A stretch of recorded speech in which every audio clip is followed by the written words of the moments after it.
আমার হাজবেন্ডের পরিচয় দিতে তো লজ্জা পাওয়ার কিছু নাই। আমার হাজবেন্ডকে আমি শুনেই এসেছি, ও বলছে ছোটবেলা থেকে অনেক ভালো ক্রিকেট খেলে, এই প্রথমবার দেখতে পাচ্ছি। নীলয় ভাইয়ের সাথে আপনার পরিচয়টা কিভাবে হলো? আমাদের পরিচয়টা হয়েছে, আমাদের অনেক আগে থেকেই ফেসবুকে অ্যাড ছিল। তো আমার কিছু অ্যাক্টিভিটিস ছিল যেগুলো আমি বিয়ের আগে থেকেও করতাম, যেগুলো এখন অনেকে জানে না কারণ সেগুলো কমে গিয়েছে।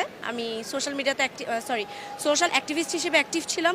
প্লাস হচ্ছে আমি রাইটিংও করতাম, লেখালেখি করতাম, আবৃত্তি করতাম, বা বিভিন্ন সেক্টরে মাল্টি কাজ করতাম যেটাকে বলে। সো ওর সাথে আমার পরিচয়টা, ও আমাকে স্ক্রিপ্ট রাইটিংয়ের জন্যই ফার্স্ট বলে, বাট সেটা হয়নি যদিও, কারণ স্ক্রিপ্ট রাইটিংয়ের জন্য যেই যোগ্যতাটা ওটা নাই। আমি যেটা করতাম ছোট গল্প লিখতাম বা ছোট ছোট যেই লেখাগুলো ওগুলো লিখতাম।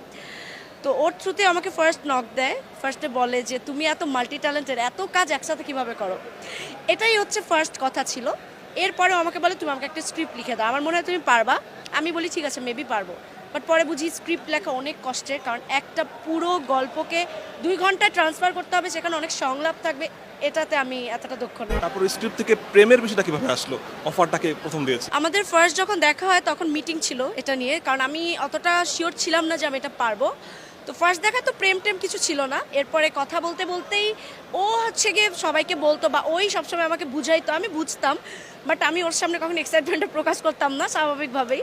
আমি আমার ফ্রেন্ডদেরকে গিয়ে বলতাম দোস্ত আমার তো কথা হয়েছে, আমার তো কেন জানি মনে একটু পছন্দ টছন্দ করে।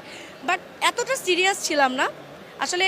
সময় যেতে যেতে যেতে যেতে সিরিয়াস হয়ে গিয়েছে বিষয়টা। অনেকে হাজব্যান্ড সেলিব্রিটি থাকলে তার সেটা পরিচয় দিতে একটু কনফিউজ বোধ করে, আপনার বেলায় কি? প্রথম কথা যেটা, সেটা হচ্ছে নিলয় আলমগীর আমার হাজব্যান্ড, আর আমি হচ্ছি ওনার ওয়াইফ।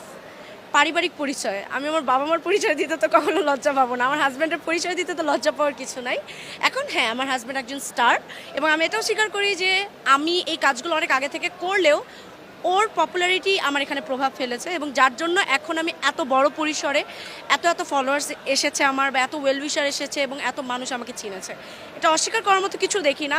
আমার হাজব্যান্ড আমার জন্য লাকি চার্ম, এটা তো অবশ্যই আমার জন্য একটা ভাগ্যের বিষয়, এটা অস্বীকার করার কিছু নাই। আর হ্যাঁ, এর বাহিরে আমার পারিবারিক পরিচয়ের বাহিরেও আমার আরেকটা পরিচয় আছে। আমি চাই যে শুধুমাত্র পারিবারিক পরিচয়টা না দেখে দুইটা পরিচয়ই দেখুক। কিন্তু অনেকে আছে যারা এই পরিচয়টা দিতে একটু লজ্জা বোধ করে। আসলে এটার রিজনটা কি, নিজের পরিচয় সবাই বড় হতে চায়, আমিও বড় হতে চাই। কিন্তু এখন একটা মানুষ, সে হয়তো বা দেখছে যে তার যে পরিচয়টা সেটা ছোট হোক, বাট মানুষজন ওই বোনের পরিচয়, ভাইয়ের পরিচয়, এই জন্যে তার সেই ছোট পরিচয়টা হয়তো বা দেখতে পাচ্ছে না। এই জন্যে সে জিনিসটা পছন্দ করছে না, যে আমি এই বিষয়ে যে এত কষ্ট করছি মানুষ সেটা দেখছে না, সেটাকে রিকগনাইজ করছে না।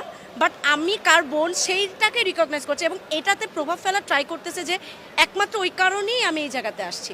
এই জন্য হয়তো বা তার একটু খারাপ লাগে, তার জন্য হয়তো বা সে চায় না যে ওই প্রভাবটাও আসুক। আমার জায়গাটা আগে মানুষ জানুক, এরপরে ওই জিনিসটা আসুক, এটাই হয়তো বা চায়। ব্লগিং করছেন, কন্টেন্ট বানাচ্ছেন, সেই ক্ষেত্রে নীলয় ভাইয়ের সাপোর্ট কেমন পান? আমার এইটা পুরোটুকুই তো নিলয় ভাইয়ের সাপোর্টই হয়েছে, আমি তো এগুলো কিছুই বুঝতাম না। আমি আগেও করতাম, কিন্তু রিচ বলেন, ফেসবুকে পোস্ট কোন টাইমে পোস্ট করলে হয়তো ভালো রিচ হবে, বা কীভাবে এডিট করতে হবে, বা কোন জিনিস ক্যাপশন কীরকম দিতে হবে, বা কাদের সাথে কাজ করতে হবে, এগুলো তো আসলে আমি বুঝতাম না স্বাভাবিকভাবে, যেহেতু এখানে আমার আইডিয়া নাই। এগুলো তো ফার্স্ট থেকেই ওর থেকেই শিখে এসেছি, যে কোথার সাথে কার সাথে কীভাবে কথা বলতে হবে, কোন কন্ট্রাক্টে কীভাবে যেতে হবে, এগুলো তো ওর থেকেই শেখা। তো সব কিছুই ওর থেকে শেখা। সো 100% সাপোর্ট তো ওই দেওয়া, মানে মেন্টর টাইপ করেছিল। আচ্ছা, খেলা দেখছেন নীলয় ভাইয়ের একদম মাঠে বসে, এই বিষয়টা কিভাবে এনজয় করছেন? আমি তো এটা ভীষণ এনজয় করছি। আমার হাজব্যান্ডকে আমি শুনেই এসেছি, ও বলছে ছোটবেলা থেকে অনেক ভালো ক্রিকেট খেলে, এই প্রথমবার দেখতে পাচ্ছি, যদি এখনো মাঠে নামে নাই। এই জন্য একটু চিন্তা আছে যে কখন নামবে, আমি একটু নিজের চোখে দেখতে চাই যে ও মানে কিভাবে খেলে। যেহেতু শুনে আসছি ওর ছোটবেলার কাহিনী, আমি দেখতে চাই যে ও অ্যাকচুয়ালি ক্রিকেটার হিসেবে কেমন মনে হচ্ছে, কেমন খেলবে নীলয় ভাই আজকে? দেখা যাক। ও তো বলে যে মোটামুটি ভালোই খেলবে, প্র্যাকটিস তো করেছে, বেশি প্র্যাকটিস করেনি, বাট যতটুকু করেছে একটু কনফিডেন্স আছে। কনফিডেন্স থাকা ভালো, বা কনফিডেন্স থাকলেই তো কিছু না কিছু করতে পারবে। কনফিডেন্স যদি লো থাকে তাহলে তো কিছুই করতে পারবে না। তাই হোপ ভালোই খেলবে।